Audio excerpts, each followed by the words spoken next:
와, 우리가 경제 브런치라는 토크쇼를 하고 있는데 실제로 스튜디오에서 브런치를 먹게 생긴 것 같은데요. 이렇게 뭔가 많이 차려져 있어요. 아, 굉장히 언행일치 프로그램이네요. 이름대로 그대로 지금 음식을 차려주신 것 같은데. 네, 연구원님이 이게 어때요? 그 음식들이 있으니까 저도 편하게 좀 얘기하면서 네. 수다 떨듯이 설명할 수 있을 것 같네요. 약간 배고프신 것 같은데요. 네, 제가 배가 많이 고파요. 건배해야 되지 않을까요? 이렇게 막 장까지 차려져 있으면. 그러면 타이러 씨가 한번 해주세요, 그 건배사를. 제가 시키려고 했는데 먼저. 그러면 타이러 씨 말고 다른 사람이 아니라 다른 사람이 이렇게 하고 싶어 하는 사람이 하면 안 돼. 김동현 연구원님이 한번 해주시죠. 저요? 그냥 뭐 경제 브런치를 위하여 그렇게 좋아요, 할까요? 좋아요. 네, 경제 브런치를 위하여. 위하여.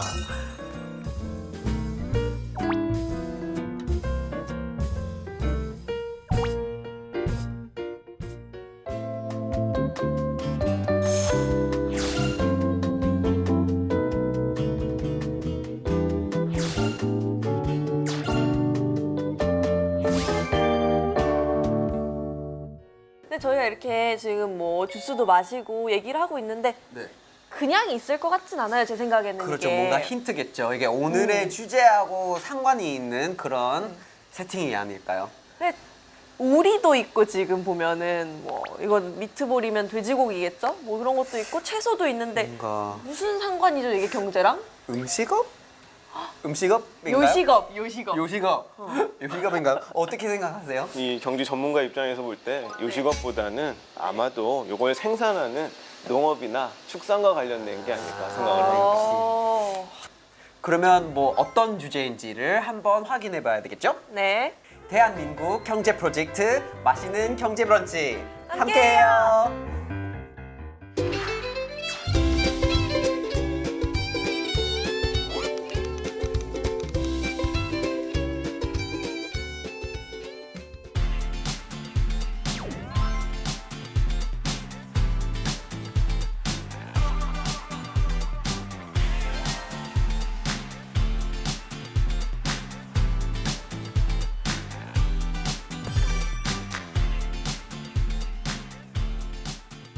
제가 준비한 경제 에피타이저는 농업 테크입니다. 농업은 굉장히 노동 집약적이고 네. 기술은 그렇지 않기 때문에 어색하다고 느낄 수 있는데 이 두 개가 결합되면 굉장히 큰 시너지 효과가 발생을 합니다. 이 한간에서는 이 두 가지의 기술이 결합된 산업을 6차 산업이라고도 설명을 하고 있습니다. 6차요? 그럼 네, 5차는 뭐였어요? 5차는 뭐였어요? 자, 들어보세요. 자, 1차 산업이라고 하는 건 지금 우리가 보고 있는 농업이나 임업, 축산업, 광업 등을 이야기합니다. 아, 네. 그리고 2차 산업은 일반적으로 얘기하면 제조업이죠. 1차 산업의 부산물들을 가지고 소비자나 생산자에게 판매하는 물건을 만드는 겁니다. 자, 3차 산업은 1차 산업과 2차 산업에 어디에도 속하지 않은 것들이 여기에 들어갑니다. 일반적으로 서비스업이죠. 네. 만들어진 것을 판매하거나 아니면 다른 서비스를 얹어서 누군가에게 편익을 높여주는 산업이 서비스업입니다. 그런데 이 농업이 6차 산업으로 불리는 이유는 1차 산업과 2차 산업과 3차 산업이 융합되었기 때문에 이 셋을 곱하면 몇이죠? 이건 놀랍게도 아. 6이 곱해도 6이고 더해도 6입니다. 거의 뭐. 신의생명이시네요. 네. 그래서 6차 산업은 이 세 가지의 산업이 모두 융합되어서 아주 고부가가치를 창출하는 산업이라는 의미에서 농업으로 인한 이 산업을 6차 산업으로 정의를 하고 있습니다. 그래서 농산물의 제조의 부가가치가 더해지고 서비스의 부가가치가 더해져서 그리고 오늘날에는 IT, 바이오테크, 나노테크 같은 것도 결합이 되어서 아주 큰 부가가치를 창출하는 산업으로 각광을 받고 있습니다. 근데 저희가 지금 농업에 대해서 이야기를 하고 있는데 사실 저희 중엔 농업 전문가가 없잖아요. 그러니까 아무래도 농업 그렇잖아요. 네, 그러니까 농업을 잘 아시는 분을 한 분 네. 모셔서 이야기를 나눠보면 더 좋을 것 같아요. 좋죠. 그럼요. 네, 김상철 박사님 나와주세요. 농작물을 직접 가지고 오셨네요. 예, 뭘 여기 하나를- 전국에 있는 스마트팜 농장에서 아주 건강하고 싱싱하게 재배한 농산물들입니다. 아, 굉장히 막 다양한 농작물이 이미 재배가 되고 있나 봐요. 네. 그렇죠. 우리 식탁에 올라가는 대부분의 농작물이 앞으로는 이런 스마트팜에서 안전하게 생산돼서 국민들에게 건강한 먹거리를 이렇게 제공이 될 겁니다. 그러면 우리가 이제 메인 디쉬를 한번 즐겨볼까요? 네. 그 김상철 박사님 덕분에 우리가 이제 스마트팜 정보를 한번 파헤쳐 볼게요. 스마트팜 관련해서 직접 일을 하시나요? 어떤 일을 하시나요? 예, 그렇습니다. 저는 농촌진흥청에서 스마트팜 기술 개발과 또 연구를 담당하고 있습니다.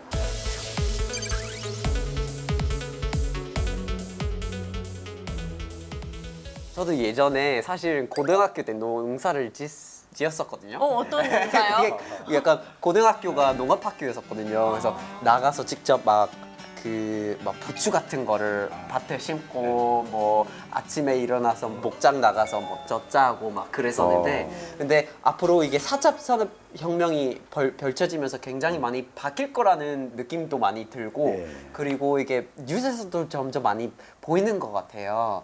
그래서 뭐 기후 변화도 이루어지면서 새로운 기술도 도입되면서 막 굉장히 많은 변화가 생기는 요인들이 많은데 앞으로는 이제 4차 산업혁명 시대 때 농업이 어떤 모습으로 발전할 것 같아요? 타일러 씨가 말씀하신 대로 기후변화가 농업과는 사실 상당히 밀접한 관계가 있습니다. 예를 들자면 20, 30년 전까지만 해도 우리나라에서 제일 맛있는 사과를 생산할 수 있는 지역이 대구였습니다.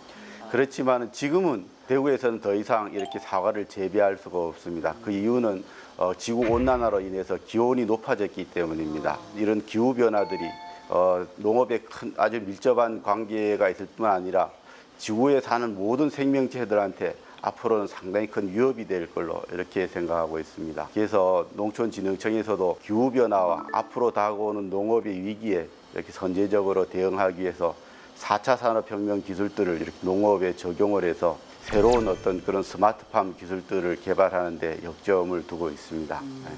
지금 방금 말씀하실 때 4차 산업혁명 기술들을 이제 농업에 접목을 시킨다고 하셨는데 예. 구체적으로 그럼 스마트팜은 어떤 방식으로 뭐 만들어지고 운영이 되는 건가요? 4차 산업혁명 기술이라 하면은 대부분 이제 지금까지 우리가 알아왔던 IoT 기술들, 또 클라우드 기술들, 빅데이터 기술들 이런 것들이 또 인공지능 기술들 이런 것들이 이제 농업에 접목이 돼서 농사 짓는 재배 환경, 동물을 키우는 사육 환경들을 센서로 이렇게 계측을 하게 됩니다. 그 계측된 데이터들을 인터넷에 연결하게 되면은 농민들은 시간이나 장소에 관계가 없이 어디에 있든지 인터넷을 통해서 농사 환경을 볼 수도 있고 또 제어할 수도 있게 되는 것이죠. 그렇게 됨으로 해서 필요한 때 필요한 조치를 해줌으로 해서 생산성도 높아지고 또 더 품질도 좋은 그런 농산물을 생산할 수 있게 되는 거죠. 지금 이 스마트팜 기술이라는 게 농민들한테 굉장히 좋은 기술이네요. 이렇게 바뀌었을 때 좋아지는 점, 장점 아니면 뭐 이런 성과가 있다거나 이런 부분에 대해서도 설명을 좀 해주시면 좋을 것 같아요. 그렇습니다. 예, 농사를 짓는데 과거에 이제 그 농민들은 대부분 내가 경험했던 그런 경험 위주의 농사 지식이나 또는 기술들을 이용했기 때문에 아주 주관적이죠. 그리고 그 농사 지식들을 다른 사람에게 이렇게 전달하기도 상당히 어려웠습니다. 그렇지만 이런 센서나 이런 디지털 기술들을 통해서 데이터로서 이렇게 만들게 될 것 같으면 누구든지 쉽게 이해할 수 있고 똑같은 농사 환경을 다시 재현할 수도 있게 되는 것이죠. 그래서 농사가 과학화가 되고 앞으로 더 많이 또 빠른 속도로 이렇게 발전할 수 있는 기반이 되는 겁니다. 뿐만 아니라 언제 어디서든지 내가 농장 상태를 볼 수도 있고 확인을 할 수도 있으니까 시간이나 공간적인 제약으로부터 자유로워진 거죠. 계속 이렇게 뭐 농업 얘기를 하고 있는데 우리 앞에 있는 이 농작물이 계속 생각나는 거예요. 막 네. 눈에 띄고 그래서 그냥 쉬어간다는 의미로 여기에 뭐가 있는지 한번 맞춰볼까요? 이거 뭐 다 쉬운 거 아니에요, 이거? 근데 이거 맞추면 뭐 상품 있어요? 아 제가 박수를 쳐드릴게요. 근데 나는 제가 준비한 거 없어요. 매력적이진 않네요, 상품이 아 그렇게. 근데 뭐 이게 처음엔 되게 쉬워 보이는데 막상 아닐 수도 있어요. 뭔가? 뭐 토마토. 쉽네요. 괜찮아요, 쉽네요. 피망.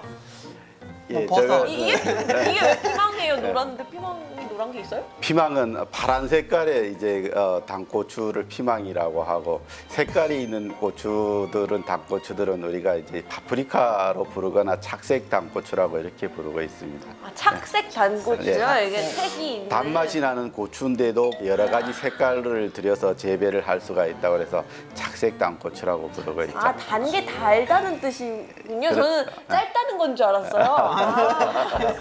좀 피망이 빨간색인 줄 알았어요. 이 타일러 씨도 보지만 말고 한번 맞춰봐요. 이게 뭐 이게 그냥 뭐예요, 이거? 버섯, 송이, 예. 송이버섯? 생선 버섯 중에서는 이제 새송이 버섯이라고 그러죠. 예. 뭐라고 하죠? 새송이 버섯. 새송이 버섯. 예. 새송이 버섯. 이거 뭔지 알아요, 이거? 애호박. 안 네, 해. 맞아요. 안 해. 아유, 모를 줄 알았는데. 제가 대학원을 다니고 있을 때 네. 너무 돈이 없고 힘들 때가 있어가지고 시장에서 애호박하고 밀가루를 이렇게 해가지고 매일매일 전부터 먹었어요. 거의 2주 동안. 그래서 눈물 잘 젖은 기억나네요. 호박전을 그렇게 많이 드셨다. 근데 이렇게 많은 이 과일과 채소가 지금 다 스마트팜에서 나왔다는 그렇습니다. 얘기잖아요. 예. 그럼 종류가 이렇게 다양한 만큼 이미 우리나라에 스마트팜이 많이 있다는 얘기네요. 아직까지 스마트팜 시장은 그렇게 활성화되거나 규모가 큰 편은 아닙니다. 우리나라 전체 그 농자재 시장이 한 1% 정도가 되고 있는데요. 스마트팜은 사실 2014년부터 이렇게 정부에서 이렇게 기술 개발과 이제 보급 확산을 역점으로 해서 이렇게 추진을 하고 있습니다. 그래서 2014년에는 이런 스마트팜 온실 같은 경우는 한 60헥타 정도에 불과했는데 올해까지 이제 2017년까지 4,000헥타 정도로 이렇게 확대를 해서 이제 공급할 계획으로 이렇게 있습니다. 네, 박사님께서는 실제 현장도 많이 방문을 해보셨을 거잖아요. 예. 그 중에서 특히 인상 깊은 그런 곳이 있었나요? 야, 여기 진짜 좋더라 이러는데요. 네. 예, 사실 스마트팜 기술들은 농사를 오랫동안 지어온 분들이나 또는 그 농사의 경험이 많은 분들한테도 유익한 그런 시스템이지만은 새롭게 기농을 하거나 또는 농업을 통해서 이렇게 그 일자리를 갖고자 하는 젊은 이제 창업농들에게 더 유용하고 편리한 시스템이라고 할 수 있겠습니다. 예를 들자면 토마토 농사를 짓고 있는 이런 홍천의 어떤 농가 같은 경우에는 기농한 지 한 4년 정도가 됐는데 이런 스마트팜 기술 도입을 통해 가지고 다른 사람보다 빠르게 생산성을 향상시켜서 스마트팜을 도입하기 전보다가 생산성이 한 40% 정도 이상 이렇게 향상되는 결과들을 보이고 있거든요. 또 버섯을 이렇게 재배하는 농가 같은 경우에도 버섯은 사실 이런 그 품질이나 또 생산성이 온도나 습도에 아주 민감하기 때문에 온도나 습도를 조절하기 위해서는 꼭 사람이 이렇게 그 재배하는 농장 안에 들어가서 이렇게 확인을 하고 또 다시 조절을 해주고 해야 되는데 이런 스마트폰이나 또는 컴퓨터를 통해서 재배하는 환경을 갖다가 내가 실시간으로 보고 필요할 때마다 즉시 생육 환경들을 조절해주고 온습도를 이렇게 제어를 해주다 보니까 생산성도 훨씬 높아지고 품질도 좋은 그런 버섯을 생산할 수 있다고 합니다. 그래서 지금은 하루에 약 500kg 정도의 이런 500kg이요? 그렇죠. 엄청난 양이네요. 네, 500kg 정도를 생산을 해서 이렇게 이마트나 이런 데 납품을 하고 있다고 합니다. 전 버섯이 그렇게 빨리 자라는지 몰랐어요. 그러네요. 이 한국의 스마트팜 기술이 진짜 많이 발전되고 있고 개발되고 있구나라는 거를 되게 잘 느껴지는 것 같아요. 저는 이 말씀을 들으니까. 근데 이렇게 우리나라에서 어떻게 개발을 하고 있는지를 듣다 보니까 해외에서는 어떤 식으로 되고 있는지 궁금하거든요. 김동영 연구원님이 좀 설명을 해주세요. 네, 해외 많은 국가들이 이 스마트팜에 뛰어들어서 기술들을 개발을 하고 있습니다. 물론 말씀하신 대로 그 기술 개발의 추이는 대동소이합니다. 농업기술에 4차 산업혁명들의 기술을 붙여서 새로운 부가가치를 창출하는 거죠. 그런데 국가마다 제약들이 조금씩 다르기 때문에 강조하는 점들은 조금씩 차이가 납니다. 가깝게는 우리 옆에 있는 일본을 떠올릴 수 있는데요. 2014년에 일본의 농업 인구는 220만을 넘었는데 그 가운데 절반 이상이 65세 이상의 고령 인구였습니다. 그래서 일본이 생각해낸 방법은 식물 공장을 만든 거죠. 수직형의 공장을 만들어서 아주 폐쇄된 공간 속에 식물이 자라기에 최적의 환경을 만들어 놓고 거기에서 작물들이 자랄 수 있는 어떤 농법을 개발한 겁니다. 그리고 오늘날에는 일본이 앞서 있는 그 로봇 기술을 활용해서 로봇 농업을 준비하려고 또 박차를 가하고 있습니다. 일본뿐만 아니라 가장 모범적인 국가로 꼽히는 곳은 네덜란드입니다. 네덜란드는 국토 25%가량이 해수면 아래에 놓여 있어서 염분이 많고 그리고 일조량이 적어서 매우 기온이 낮은 그러한 농업에 불리한 특성들을 다수 가지고 있습니다. 그럼에도 불구하고 놀라운 건 네덜란드가 미국의 다음으로 세계 2위의 농업 수출국이라는 점입니다. 진짜요? 그렇게 많이요? 네. 그 조그만 나라가 너무 중국보다도 상상이 훨씬 가는데. 많이요? 어머, 굉장히 어떻게 많은 그렇게 부분을- 되는 거예요? 그 네덜란드가 이렇게 농업 경쟁력을 가질 수 있었던 이유는 바로 스마트팜 기술들 때문입니다. 네덜란드의 스마트팜 공장에 가보면 대규모 온실 단지가 있는데 밖에서 보면 농장이라기보다는 거의 공장에 가까울 정도로 다양한 시설들이 집적이 되어 있습니다. 더 놀라운 건 농부들의 농사 방식입니다. 낫을 들고 밀짚 모자를 쓰고 밭에 가 있어야 될 농부들이 PC 앞에 앉아서 데이터를 관리하고 농작물의 성장 그리고 환경 최적화 여부를 데이터로 확인하는 과정으로 농사를 대신하는 모습을 우리가 살펴볼 수가 있습니다. 이처럼 일본이나 네덜란드 등 많은 국가들이 4차 산업혁명의 기술을 이용해서 스마트팜을 개발하고 자신들의 한계를 극복하는 방식으로 스마트팜을 진행을 하고 있습니다. 근데 아까 말씀하신 것처럼 미국이 굉장히 농작물 생산을 많이 하는 네, 나라잖아요. 많이 근데 타이러 씨가 미국인이시니까 좀 더 네. 잘하실 것 같은데 미국은 어떤가요? 유행하는 게 많아요. 창문 농장도 있어요. 창문 그러니까 큰 창이 있으면 수경 재배로 위에서 아래로 막 물이 흐르고 거기다가 막 상추나 토마토 같은 거를 사람들이 집이나 사무실에서 키우는 것도 있고 그거를 훨씬 더 큰 규모로 만들어 가지고 수직 농장이라고 해서 거의 공장처럼 돼 있는데 수직적으로 돼 있는 책장이 책장들이 이렇게 이렇게 쫙 쫙 나열돼 있는 거 그런 것처럼 그게 다 식물이 돼 버리는 거예요. 네, 그래서 그런 모습의 수직 농장이 점점 많아지는데 지금 세계적으로 가장 큰 규모의 수직 농장이 지금 미국에 있어요. 10m 정도 높이가 되는데 와. 그게 생산량이 진짜 어마어마하대요. 네. 지금 이게 수직적으로 이렇게 쌓을 수 있으면 좁은 땅에서도 많은 농작물을 생산할 수 있는 거잖아요. 근데 특히 우리나라처럼 땅이 넓지 않은 나라는 이런 기술을 잘 활용하면은 정말 좋을 것 같아요. 그러면 이제 박사님 같은 경우에는 이거를 굉장히 이제 연구를 많이 하시고 굉장히 많이 알고 계시는데 분명히 해외도 많이 나가셨을 것 같아요. 직접 방문하신 스마트팜이나 그런 거 어떤 게 있었나요? 어디 가보셨나요? 예, 저도 이렇게 아까 타일러 씨가 말씀하신 대로 그 플레이트 팜스 이 농장에를 가봤습니다. 그리고 또 실제로 운영되는 그런 모습들도 봤는데요. 컨테이너를 이용해서 그 안에서 이제 작물을 재배할 수 있는 이런 베드라고 그러는데 재배단을 이렇게 설치를 하고 보통 한 40-50cm 정도 이렇게 간격으로 해서 10단 정도로 이렇게 컨테이너 안에 이렇게 설치가 되어 있습니다. 인공 조명과 또 인공 양분들을 이용을 해서 작물을 재배하다 보니까 노지에서 재배하는 것보다 약 80배 정도 이렇게 많은 그런 생산물을 생산할 수 있다고 이렇게 말씀을 하고 있습니다. 그래서 앞으로는 그런 그 식물 공장 기술들이 현재는 경제성이 조금은 이제 낮은 단계지만 기술 발전이 더 이루어진다면은 세계적으로도 그런 어떤 그 앞으로 인류의 먹거리를 이렇게 해결할 어떤 핵심적인 기술로서 이렇게 부상할 걸로 생각이 됩니다. 사실 실내에서 재배할 수 있으면 전 그런 생각을 했거든요.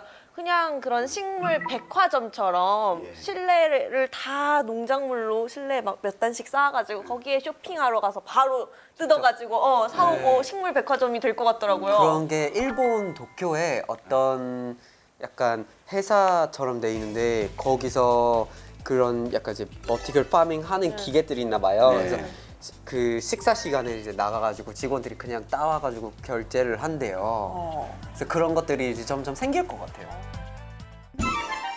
토마토나 포도 이런 거 우리가 흔히 먹는 과일, 뭐 채소 이런 거잖아요. 네. 전 항상 맛있다 이런 생각만 했는데 오늘 이렇게 많은 기술이 이 안에 숨어져 있다는 걸 알고 나니까 굉장히 다르게 보이는 것 같아요. 이게 예전에는 그냥 이렇게 열매다 이렇게 보였는데 네, 지금은 네. 이 안에 막 그 전체적인 과정이 다 보여요, 보이는 보여요. 거죠. 네. 얘가 이 센서가 들어가가지고 지금 물을 먹었구나 막 이런 게 막 눈에 보이는 것 같아요 지금. 그죠.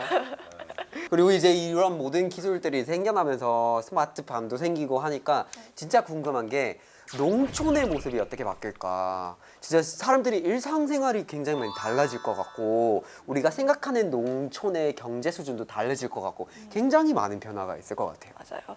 이 스마트팜을 전국으로 보급을 시키고 있잖아요. 그러면은 당연히 그에 따른 기술 개발이 선행되어야 될 텐데 기술 개발은 구체적으로 좀 어떤 식으로 이루어지고 있나요? 1세대 기술을 통해서는 현재 농촌에서 이렇게 농민들이 어려워하고 있던 부분들 중에 하나가 이제 시간이나 장소의 제약으로 인해 가지고 농사를 짓는데 어려움을 겪고 있는 걸 해소해주는 이런 기술들이 이제 중심적으로 개발이 되게 되었습니다. 현재 1세대 기술들의 한계는 무엇이냐면은 농사를 잘 짓는 사람들은 농사에 대한 지식을 가지고 내가 농장 환경을 모니터링을 하면서 설정을 하거나 제어를 통해서 농사 환경을 잘 조절을 할 수가 있는데 아무리 편리한 도구를 주더라도 농사에 대한 지식이 없으면은 이걸 설정하거나 농사 환경을 제어를 할 수가 없게 되는 그렇죠. 거죠. 저 같은 사람한테는 완전 까막눈인 거잖아요. 농업에 대해서. 이 데이터가 뭘 의미하는지를 알아야 이렇게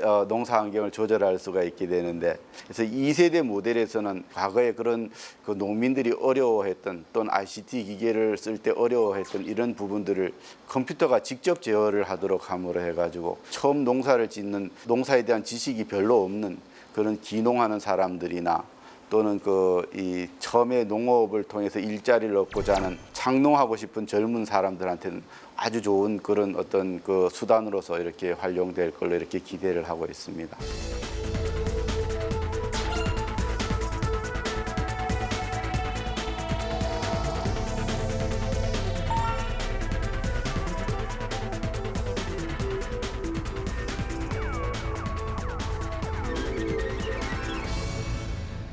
근데 박사님께서 이제 지금 현재의 농업 전문가시잖아요. 그럼 전문가로서 우리나라의 농업은 앞으로 이런 식으로 발전을 해야 된다 이런 방향성을 좀 제시를 해주실 수 있을 것 같아요. 예, 우리나라 농업이 외국 농업에 비해서 규모도 작고 사실 농사 여건도 이렇게 취약한 게 사실입니다. 그렇지만 이제 우리가 이런 기술 집약적이고 여러 가지 단계에 있어서 ICT 기술을 복합적으로 이렇게 적용함으로 해가지고 그런 어려움들을 극복해 나갈 수 있으리라고 이렇게 생각을 하고 있습니다. 우리나라에서 이 스마트 농업들은 현재 아주 이제 시작하는 단계이지만은 2세대나 3세대 스마트팜 기술 개발을 통해서 우리나라뿐만이 아니고 세계인이 함께 쓸 수 있는 그런 글로벌한 어떤 스마트팜 프렌트 모델로서 이렇게 개발을 해 나간다면 우리나라가 세계의 어떤 농업에서의 어떤 경쟁력뿐만 아니라 산업적으로도 세계 농업의 어떤 그런 시스템들을 이렇게 견인해 나갈 수 있는 그런 산업으로서 미래 성장 동력이 될 수 있지 않을까 이렇게 생각을 하고 있습니다. 그럼 농업이 이런 식으로 발전을 해나간다고 생각을 했을 때 사실 농업에서 더 많은 혁신이 일어날 수 있을 것 같잖아요. 네, 그렇죠. 사실 지금은 우리가 뭐 생산하는 방식이 어떻게 바뀌었다, 스마트팜으로 바뀌었다, 아니면 로봇이 와서 뭐 생산을 하니까 여기도 혁신이 있는 거고 이런 건데 또 다른 혁신이 있을 것 같아요. 김통영 연구원님 혹시 뭐 소개해 주실 만한 게 있을까요? 네, 또 하나가 있습니다. 우리가 농업을 아무리 쥐어짜도 계속해서 혁신으로 얘기할 것들이 나오고 있는데요. 바로 처방 농업입니다. 계속해서 말씀해 주신 그런 기술들이 극단적으로 발전을 하게 되면 이제는 인공지능 스스로 지금의 상황을 진단하고 분석하고 누구의 판단을 듣지 않고 실시간으로 바로 처방을 함으로써 문제가 발생하기 이전에 문제의 근원을 잘라버리는 거죠. 이것이 농업에서 큰 의미를 갖는 건 자연재해나 기후변화와 같은 인간의 노력으로 어떻게 할 수 없는 불확실성들을 크게 줄여준다는 점에 있습니다. 그런데 이러한 인공지능이 극단적으로 발전하기 위해서는 사실은 인공지능 기술만 발전해서는 불가능합니다. 여러분도 얼마 전에 알파고가 이세돌을 이겼던 그 경기를 기억하실 겁니다. 네. 네네. 알파고는 어떻게 해서 바둑을 배울 수 있었을까요? 하면서 배웠죠. 인간이 놓은 기보를 학습해서 이제 바둑이라는 게 뭔지 배웠잖아요. 맞습니다. 구글의 자회사인 알파고 회사가 바둑을 선정했던 이유는 굉장히 많은 기존의 데이터가 동일한 형식으로 쌓여 있었기 때문입니다. 농업 분야도 이와 마찬가지입니다. 기존의 농업 데이터들이 분석할 수 있는 형태로 체계적으로 정리가 되어 있지 않으면 아무리 인공지능 기술이 발달한다고 하더라도 인공지능만으로는 한계에 부딪힐 수밖에 없습니다. 따라서 인공지능의 계속되는 혁신을 살펴보는 것도 굉장히 중요하지만 지금 수준에서 우리가 할 수 있는 어떤 영역들을 차곡차곡 준비해 나가는 것도 미래를 위한 아주 중요한 준비 단계라 할 수가 있겠습니다. 말씀하신 대로 이제 그 좋은 인공지능의 어떤 그런 그 조건이 좋은 품질의 데이터를 생산하고 그걸 입력을 할 수 있어야 좋은 어떤 인공지능의 아웃풋이 나올 수가 있는 겁니다. 그래서 지금 품질 좋은 이런 그 데이터를 생산하기 위해 가지고는 데이터를 생산하는 방법에 대한 것들, 또 데이터의 규격들, 전송하는 데 대한 표준들 이런 것들이 전체적으로 이렇게 그 규격화가 되고 표준화가 되어야 이런 이제 빅데이터로서의 좋은 가치를 갖게 되는 겁니다. 맛있는 경제 브런치. 네, 오늘은 미래 농업의 희망, 스마트팜이라는 주제를 가지고 다양한 이야기를 나눠봤습니다. 오늘 김상철 박사님께서 스마트팜이 뭔지 그리고 우리나라에서는 어떻게 되고 있는지 뭐 구체적인 사례까지 들어주시면서 설명을 해주셔서 어려울 줄 알았는데 의외로 그렇게 어렵진 않고 굉장히 네. 재밌는 시간이었어요. 그러면은 이제 메인 디시를 먹었으니까는 네. 활용 정점을 찍는다고 생각을 하고 네. 후식의 개념으로 한번 정리해 들어가 볼까요? 네, 제가 준비했습니다. 오늘 이야기한 스마트팜 관련 경제 지식 중 핵심만 쏙쏙 뽑아서 만든 후식 함께 보시죠. 경제 브런치 오늘의 주제 미래 농업의 희망 스마트팜. 스마트팜이란 작물의 생육 정보, 환경 정보 데이터를 기반으로 최적의 환경을 조성해 농산물을 생산하는 미래형 농장입니다. PC나 스마트폰으로 온도, 습도, 에너지 등을 모니터링하고 관리하며 스마트 온실, 스마트 과수원, 스마트 축사 등 농업 전 분야에 적용됩니다. 제초용 로봇, 시비용 로봇, 방제용 로봇, 수확용 로봇 등 스스로 판단하고 자율주행을 하는 효율적인 기계와 로봇이 농부로 활약하는 세상이 다가오고 있습니다. 스마트팜의 확산과 미래농업의 혁신을 기대해봅니다. 맛있는 경제 브런치. 진짜 오늘 맛있게 먹었는데 너무 시간이 훌쩍 간 것 같아요. 그러니까요. 그리고 4차 산업혁명이 이렇게 재밌는 내용이 많이 있는지도 몰랐어요. 그래서 앞으로는 또 어떤 주제가 이 경제 브런치의 재료로 올라올지 정말 기대가 됩니다. 그러네요. 네. 오늘 박사님 어떠셨나요? 저도 스마트팜 개발을 하는 전문가로서 오늘 여기에 이렇게 참석을 하게 됐는데 저보다 또 많은 정보를 가지고 계시고 또 새로운 정보를 주시는 분들도 계셔가지고 저도 저희한테서는 아주 소중한 경험이었고 또 새로운 그런 정보를 얻을 수 있는 기회가 되기도 했던 것 같습니다. 네. 오늘 김동영 연구원님은 어떠셨어요? 계속해서 경제 전문가의 시각으로 볼 수밖에 없게 되는데 현존하는 경제 방송 중에 가장 쉬운 방송이 아닌가 싶습니다. 이 전문가분께서 이렇게 얘기를 하시니까 좀 신뢰가 가고 그러네요. 오늘 하신 말씀 중에 가장 그 믿음직스러운 말씀이셨어요. 다행입니다. 네, 그러면 저희는 다음에도 재밌고 맛있는 경제 브런치로 찾아뵙겠습니다. 대한민국 경제 프로젝트 맛있는 경제 브런치.